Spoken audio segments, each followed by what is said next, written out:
नमस्कार। धर्मवीर भारती की गुनाहों का देवता का अगला भाग। बोलो, चुप क्यों हो गए? तुमने किसी को प्यार किया है? चंदर, क्यों, बताओ ना। शायद नहीं। बिल्कुल ठीक, हम भी यही सोच रहे थे अभी। सुधा बोली। क्यों, ये क्यों सोच रही थी? इसलिए कि तुमने किया होता तो तुम हमसे थोड़े ही छिपाते, हमें ज़रूर बताते। और नहीं बताया तो हम समझ गए कि अभी तुमने किसी से प्यार नहीं किया। लेकिन तुमने यह पूछा क्यों सुधा? यह बात तुम्हारे मन में उठी कैसे? कुछ नहीं, अभी गेशु आई थी, बोली सुधा तुमने किसी से कभी प्यार किया है? असल में वो अख्तर को प्यार करती है, उससे उसका विवाह होने वाला है। हाँ, तो उससे पूछा कि तूने किसी से प्यार किया है? हमने कहा नहीं। बोली तू अपने से छिपाती है। तो हम मन ही मन सोचते रहे कि तुम आओगे तो तुमसे पूछेंगे कि हमने कभी प्यार तो नहीं किया है, क्योंकि तुम ही हो जिससे हमारा मन कभी कोई बात नहीं छिपाता। अगर कोई छिपाई भी होती हमने तो तुम्हें ज़रूर बता देती। फिर हमने सोचा शायद कभी हमारे प्यार किया हो और तुम्हें पता बताया हो, फिर हम भूल गए हों। अभी उसी दिन देखो, हम पापा की दवाई का नाम भूल गए और तुम्हें याद रहा। शायद हम भूल गए हों और तुम्हें मालूम हो कभी हमने प्यार तो नहीं किया ना? नहीं, हमें तो कभी नहीं बताया, चंदर बोला।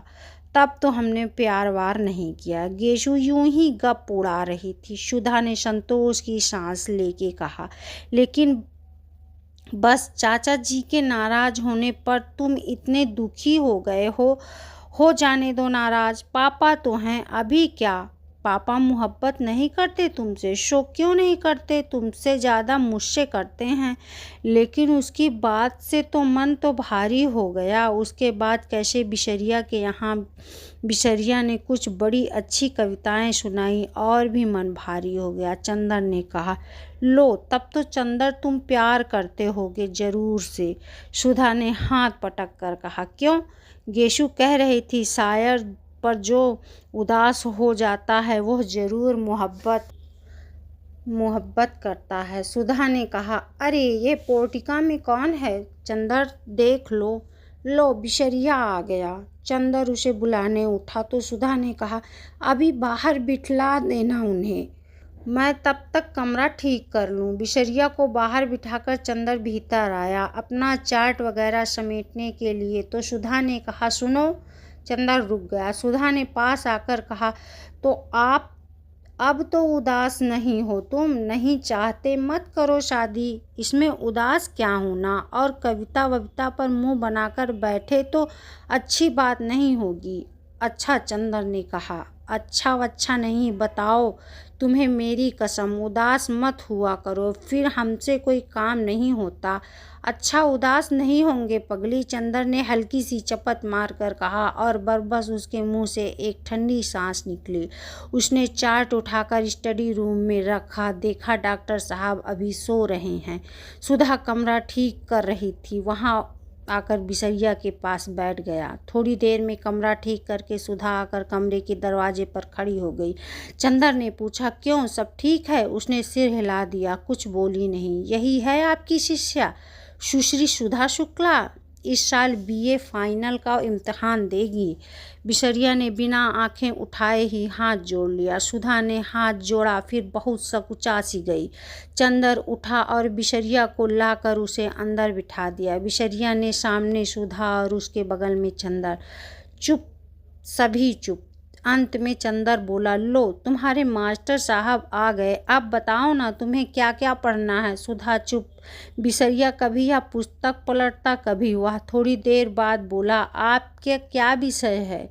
जी, बड़ी कोशिश से बोलते हुए सुधा ने कहा, हिंदी, इकोनॉमिक्स और गृह विज्ञान। और उसके माथे पर पसीना झलक आया। आपको हिंदी कौन पढ़ाता है? बिशरिया ने किताब में ही निगाहें गड़ाए हुए कहा। सुधा ने चंदर की ओर देखा और मुस्कुराकर फिर मुंह झुका लिया। बोलो ना तुम खुद। ये राजा गर्ल्स इंटर कॉलेज में है, शायद मिस पवार हिंदी पढ़ाती हैं, चंदर ने कहा। अच्छा, अब आप पढ़ाइए, मैं अपना काम करूं। चंदर उठकर चल दिया। स्टडी रूम में मुश्किल से चंदर दरवाज़ा तक पहुंचा होगा कि सुधा ने विसरिया से कहा, जी मैं पेन ले आई, और लपकती हुई चंदर के पास पहुंची। ए सुनो चंदर। चंदर रुक गया और अब उसका कुर्ता पकड़कर छोटे बच्चों की तरह मचलते हुए सुधा बोली, तुम चलकर बैठो तो हम पढ़ेंगे, ऐसे शर्म लगती है। जाओ चलो, हर वक्त वही बचपन। चंदर ने डांट कर कहा, चलो पढ़ो सीधे से, इतनी बड़ी हो गई अभी तक वही आदतें। सुधा चुपचाप मुंह लटकाकर खड़ी हो गई, फिर धीरे धीरे पढ़ने लगी। चंदर स्टडी रूम में जाकर चार्ट बनाने लगा। डॉक्टर साहब अभी तक सो रहे थे। एक मक्खी उड़कर उनके गले पर बैठ गई। उन्होंने बाएं हाथ से मक्खी मारते हुए नींद में कहा, मैं इस मामले में सरकार की नीति का विरोध करता हूँ। चंदर ने चौंक कर पीछे देखा। डॉक्टर साहब जग गए थे और जमुहाई ले रहे थे। जी, आपने मुझसे कुछ कहा? चंदर ने पूछा। नहीं। क्या मैंने कुछ कहा था? ओह, मैं सपना देख रहा था।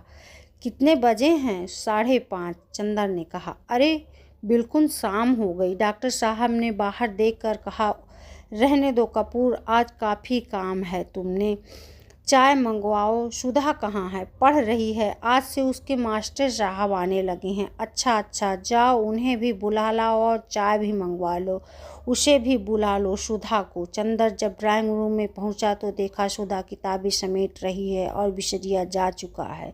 उसने सुधा से कहना चाहा, लेकिन सुधा का मुंह देखते ही उसने अनुमान लगाया कि सुधा लड़ने के मूड में है, अतः वह स्वयं ही जाकर महाराजिन से कह आया कि 3 प्याले चाय पढ़ने के कमरे में भेज दो। जब वह लौटने लगा तो खुद सुधा ही उसके रास्ते में खड़ी हो गई और धमकी भरे स्वर में बोली, अगर कल से साथ नहीं बैठोगे तो हम नहीं पढ़ेंगे, हम साथ नहीं पढ़ सकते, चाहे तुम पढ़ो या ना पढ़ो। चंदर ने ठंडे स्वर में कहा और आगे बढ़ा। तो फिर हम भी नहीं पढ़ेंगे, सुधा ने जोर से कहा। क्या बात है, क्यों लड़ रहे हो तुम लोग? डॉक्टर शुक्ला अपने कमरे में बोले। चंदर कमरे में जाकर बोला, कुछ नहीं, ये कह रही है कि पहले हम कहेंगे। बात काटते हुए सुधा बोली, पापा हमने इनसे कहा कि तुम पढ़ाते वक्त बैठा करो, हमें बहुत शर्म लगती है। ये कहते हैं पढ़ो चाहे ना पढ़ो, हम नहीं बैठेंगे। अच्छा, जाओ चाय लाओ। जब सुधा चाय लाने गई तो डॉक्टर साहब बोले, कोई विश्वास पात्र लड़का है? अपने घर की लड़की समझकर सुधा को सौंपना पढ़ने के लिए। सुधा अब बच्ची नहीं है। हाँ, अरे यह भी कोई कहने की बात है, चंदर बोला। हाँ, वैसे अभी तक सुधा तुम्हारी ही निगहबानी में रही है, तुम खुद ही अपनी जिम्मेवारी समझते हो। लड़का हिंदी में एमए है। हाँ, एमए कर रहा है। अच्छा, तब तो बिनती आ रही है, उसे भी पढ़ा देगा। सुधा चाय लेकर आ गई। पापा तुम लखनऊ कब जाओगे?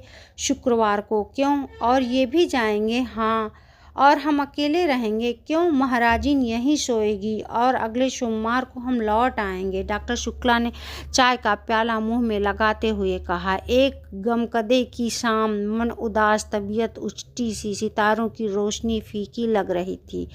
मार्च की शुरुआत थी और फिर जाने शाम इतनी गर्म थी या सुधा को ही इतनी बेचैनी लग रही थी। पहले वो जाकर सामने के लॉन में बैठी, लेकिन सामने की मैल सीरी के पेड़ में छोटी छोटी गौरैया ने मिलकर इतनी जोर से चहचहाना शुरू किया कि उसकी तबीयत घबरा उठी। वह इस वक्त एकांत चाहती थी और सबसे बढ़कर सन्नाटा चाहती थी, जहाँ कोई ना बोले, कोई बात ना करे, सभी खामोशी में डूबे हुए हों।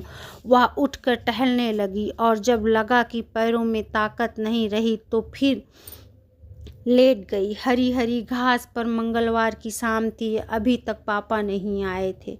आना तो दूर, पापा या चंदर के हाथ एक पुर्जे के लिए तरस गई थी। किसी ने ये भी नहीं लिखा कि वो लोग कहाँ रह गए या कब तक आएंगे। किसी भी सुधा का ख्याल नहीं। शनिवार या इतवार को तो वो हर रोज़ खाना खाते वक्त रोई। चाय पीना तो उसने उसी दिन से छोड़ दिया था। सोमवार को सुबह पापा नहीं आए तो वो इतना फूट फूट कर रोई कि महाराजिन की सिंकती हुई रोटी छोड़कर चूल्हे की आंच निकालकर सुधा को समझाने आना पड़ा।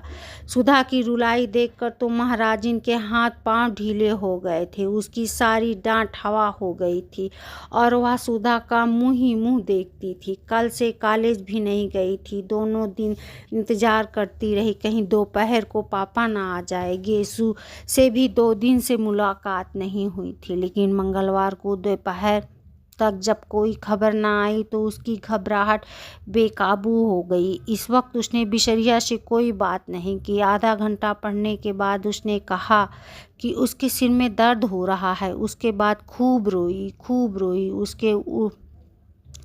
उसके बाद उठी, चाय पी, हाथ मुंह धोया और सामने के लान में टहलने लगी और फिर लेट गई हरी घास पर। बड़ी ही उदास शाम थी और क्षितिज की लाली के होंठ भी स्याह पड़ गए थे। बादल सांस रोके पड़े थे और खामोश सितारे टिमटिमा रहे थे। बगलों की धुंधली धुंधली कतारें पर मारती हुई गुजर रही थी। सुधा ने एक लंबी सांस लेकर सोचा कि अगर वह चिड़िया होती तो एक क्षण में उड़कर जहाँ चाहती वहाँ की खबर ले आती। पापा इस वक्त घूमने गए होंगे। चंदर अपने दोस्तों की टोली में बैठा रंगरलियां कर रहा होगा। वहाँ भी दोस्त बना लिए होंगे उसने। बड़ा बातूनी है चंदर और बड़ा मीठे स्वभाव का। आज तक किसी से सुधा ने उसकी बुराई नहीं सुनी। सभी उसको प्यार करते थे, यहाँ तक कि महाराजिन जो सुधा को हमेशा डांटती रहती थी, चंदर का हमेशा पक्ष लेती थी और सुधा हरेक से पूछ लेती कि चंदर के बारे में उसकी क्या राय है। लेकिन सब लोग जितनी चंदर की तारीफ करते वह उतना अच्छा उससे नहीं समझती थी। आदमी की परख तब होती है जब दिन रात बढ़ते। चंदर उसका ऊन कभी नहीं लाकर देता था। बादामी रंग का रेशम मंगाओ तो केसरिया रंग का ला देता। इतने नक्शे बनाता था और सुधा ने हमेशा उससे कहा कि मेज पोज कोई डिजाइन बना दो, तो उसने कभी नहीं बनाई। एक बार सुधा ने बहुत अच्छी वायल कानपुर से मंगवाई और चंदर से कहा, लाओ यह बहुत अच्छी है, इस पर हम किनारे की डिजाइन बना देंगे। और उसके बाद उसने उसमें तमाम पान जैसा जाने क्या क्या बना दिया। और जब सुधा ने पूछा ये क्या है तो बोला लंका का नक्शा है। जब सुधा बिगड़ी तो बोले लड़कियों के हृदय में रावण से मेघनाथ तक करोड़ों राक्षसों का वास होता है, इसीलिए उनकी पोशाक में लंका का नक्शा ज़्यादा सुशोभित होता है। मारे गुस्से के सुधा ने वह धोती अपनी मालिनी को दे दी।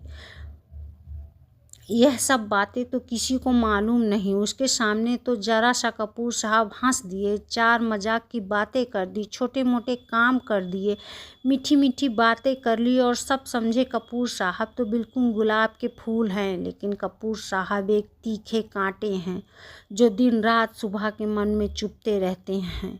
यह तो दुनिया की नहीं मालूम, दुनिया क्या जाने कि सुधा कितनी परेशान रहती है चंदर की आदतों से। अगर दुनिया को मालूम हो जाए तो कोई चंदर की जरा भी तारीफ ना करे, सब सुधा को ही ज़्यादा अच्छा कहें। लेकिन सुधा कभी किसी से कुछ नहीं कहती, मगर आज उसका मन हो रहा था किसी से चंदर की जी भर कर बुराई कर ले तो उसका मन बहुत हल्का हो जाए। चलो बिटिया रानी, ताई खाए लियो, फिर भीतर लेटो, अबहिन लेट के बखत नहीं आवा। सहसा महाराजी ने आकर सुधा की स्वप्न श्रृंखला तोड़ते हुए कहा, अब हम नहीं खाएंगे, भूख नहीं। सुधा ने अपने सुनहले सपने में ही डूबी हुई बेहोश आवाज़ में जवाब दिया।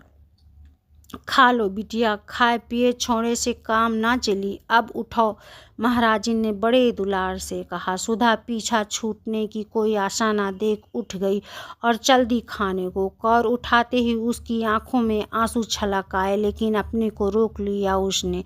दूसरों के सामने अपने को बहुत शांत रखना आता था उसे। 2 कौर खाने के बाद वह महाराजिन से बोली, आज कोई चिट्ठी तो नहीं आई? नहीं बिटिया, आज तो दिन भर घर में रहें, महाराजिन ने पराठे उलटते हुए जवाब दिया। काहे बिटिया, बाबूजी कुछो नहीं लिखी तो छोटे बाबू तो लिख देते। अरे महाराजिन, यही तो हमारी जान का रोना है। हम चाहे रो रो कर मर जाए, मगर ना पापा को ख्याल, ना पापा के शिष्य को। अगर चंदर तो ऐसे खराब है कि हम क्या करें, ऐसे स्वार्थी हैं, अपने मतलब के बस सब सुबह शाम आए और हम या पापा ना मिले तो आफत ढा देंगे। बहुत घूमने लगी हो तुम, बहुत बाहर कदम निकल गए हैं तुम्हार, और सच पूछो तो चंदर की वजह से हमने सब जगह आना जाना बंद कर दिया और खुद ही आज लखनऊ, कल कलकत्ता, और एक चिट्ठी भेजने तक का वक्त नहीं मिलता। अभी हम ऐसा करते तो हमारी जान नोच खाती। और पापा को देखो, उनके दुलारे उनके साथ हैं तो बस, और किसी की फिक्र नहीं। अब तुम महाराजिन चंदर को तो कभी कुछ चाय वाय बना के मत देना। काहे बिटिया, काहे कोसत हो? कैसा चांद से तो हैं छोटे बाबू, और कैसा हंस के बातें करत हैं। माई का जाने कैसे हियाए पड़ा कि उन्हें अलग के दिहिस। विचार होटल में जाने कैसे रोटी खात हुई। उन्हें हिपाई बुलाए ले तो अपने हाथ की खिलाए के 2 महीना में मोटा कह देई। हमें तो उससे ज़्यादा उसकी ममता लगता है। बीबी जी, बाहर एक मेम पूछत हैं, ये कौन डकदार रहत है? हम कहा नहीं, ये तो बाबू रहत हैं। तो कहत हैं नहीं, यही मकान है। मालिन ने सहसा आकर स्वतंत्र स्वरों में कहा। बैठाओ उन्हें, हम आते हैं, सुधा ने कहा, और जल्दी जल्दी खाना शुरू किया और जल्दी जल्दी ख़त्म कर दिया। बाहर जाकर उसने देखा तो नील कांटे के झाड़ से टिकी हुई एक बाइसिकल रखी थी और एक ईसाई लड़की लॉन पर टहल रही थी। होगी करीब 24-25 बरस की, लेकिन बहुत अच्छी लग रही थी। कहिए, आप किसे पूछ रही हैं? सुधा ने अंग्रेजी में पूछा। मैं डॉक्टर शुक्ला से मिलने आई हूँ, उसने शुद्ध हिंदुस्तानी में कहा। वो तो बाहर गए हैं, कब आएंगे कुछ पता नहीं। कोई खास काम है आपको? सुधा ने पूछा। नहीं, यूं ही मिलने आ गई। आप उनकी लड़की हैं? उनसे साइकिल उठाते हुए कहा। जी हाँ, लेकिन अपना नाम तो बताती जाइए। मेरा नाम कोई महत्वपूर्ण नहीं है, मैं उनसे मिल लूँगी। और हाँ, आप उसे जानती हैं, मिस्टर कपूर को? आहा, आप पम्मी हैं, मिस डिक्रूज़। सुधा को एकदम ख्याल आ गया। आइए आइए, हम आपको ऐसे नहीं जाने देंगे, चलिए बैठिए। सुधा ने बड़ी बेतकल्लुफ़ी से उसकी साइकिल पकड़ ली। अच्छा अच्छा चलो, कहकर पम्मी अंदर ड्राइंग रूम में बैठ गई। मिस्टर कपूर रहते कहाँ हैं? पम्मी ने बैठने से पहले पूछा। रहते तो वो चौक में हैं, लेकिन आजकल तो वो भी पापा के साथ बाहर गए हैं। वो तो आपकी एक दिन बहुत तारीफ़ कर रहे थे, बहुत तारीफ़। इतनी तारीफ़ किसी लड़की की करते तो हमने सुना नहीं। सचमुच? पम्मी का चेहरा लाल हो गया। बहुत अच्छे हैं, बहुत अच्छे हैं। थोड़ी देर बाद पम्मी चुप रही, फिर बोली, क्या बताया उन्होंने हमारे बारे में? ओह तमाम। एक दिन शाम को तो हम लोग आपके बारे में बातें करते रहे, आपके भाई के बारे में बताते रहे, फिर आपके काम के बारे में बताया कि आप कितना तेज़ टाइप करती हैं, फिर आपकी रुचियों के बारे में बताया, आपको साहित्य से बहुत शौक़ नहीं है और आप शादी से बेहद नफ़रत करती हैं, और अब ज़्यादा मिलती जुलती नहीं, बाहर आती जाती नहीं। मिस डिक्रूज़, ना आप पम्मी कहिए मुझे। हाँ तो मिस पम्मी, शायद इसीलिए आप उसे इतनी अच्छी लगी कि आप कहीं आती जाती नहीं। वह लड़कियों का आना जाना और आज़ादी बहुत नापसंद करता है। सुधा बोली। नहीं, वह ठीक सोचता है, पम्मी बोली। मैं शादी और तलाक के बाद इसी नतीजे पर पहुंची हूँ कि 14 बरस से 34 बरस तक लड़कियों को बहुत शासन में रखना चाहिए, पम्मी ने गंभीरता से कहा। एक ईसाई मैम के मुंह से यह बात सुनकर सुधा दंग रह गई। क्यों? उसने पूछा। इसलिए कि इस उम्र में लड़कियां बहुत नादान होती हैं और जो कोई भी चार मीठी बातें करता है तो लड़कियां समझती हैं कि इससे ज़्यादा प्यार उन्हें कोई नहीं करता, और इस उम्र में जो ऐसा भी ऐरा गैरा उनके सरसंग में आ जाता है उसे वे प्यार का देवता समझने लगती हैं, और नतीजा यह होता है कि वे ऐसे जाल में फंस जाती हैं कि ज़िंदगी भर उससे छुटकारा नहीं मिलता। मेरा तो यह विचार है कि या तो लड़कियां 34 बरस के बाद शादियां करें जब वे अच्छा बुरा समझने के लायक हो जाएं, नहीं तो मुझे तो हिंदुओं का कायदा सबसे ज़्यादा पसंद आता है कि 14 वर्ष के पहले ही लड़कियों की शादी कर दी जाए और उसके बाद उसका सत्संग उसी आदमी से रहे जिससे उसे ज़िंदगी भर निबाह करना है। अपने विकास क्रम से दोनों ही एक दूसरे को समझते चले, लेकिन यह तो सबसे भद्दा तरीका है कि 14 और 34 बरस के बीच लड़की की शादी हो या उसे आज़ादी दी जाए। मैंने तो स्वयं अपने ऊपर बंधन बांध लिया था। तुम्हारी तो शादी अभी नहीं हुई? नहीं। बहुत ठीक, तुम 34 बरस के पहले शादी मत करना। अच्छा हाँ, और क्या बताया चंदर ने मेरे बारे में? शेष कल। आज बस इतना ही, तब तक के लिए नमस्कार।